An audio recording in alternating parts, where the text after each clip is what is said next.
কালীয় নাগ কাহিনী বৃন্দাবন। যমুনা নদীর গভীরে বাস করত এক ভয়ঙ্কর সাপ কালীয় নাগ।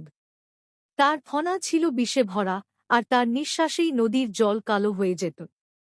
গোকুল ও ব্রজবাসীর মধ্যে ছিল চরম ভয়, কারণ কালীয়র বিষে মাছ, গাছ, এমনকি গরু ছাগল পর্যন্ত মারা যেত।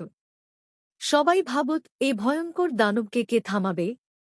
একদিন খেলতে খেলতে ছোট কৃষ্ণ খবর পেল যে যমুনার জলে কেউ যেতে পারছে না।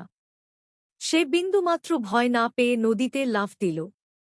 কালীয় বিশাল ফনা তুলে কৃষ্ণকে জড়িয়ে ধরল, কিন্তু কৃষ্ণ তার হাত থেকে বেরিয়ে এসে কালীয়ের মাথার ওপর নাচতে শুরু করলেন।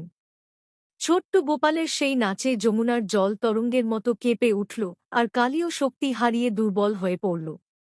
শেষে কৃষ্ণ তাকে ক্ষমা করে বললেন, এখান থেকে চলে যাও, কাউকে আর কষ্ট দিও না। কালীয় নাগ পরিবারসহ যমুনা ত্যাগ করে দূরে চলে গেল।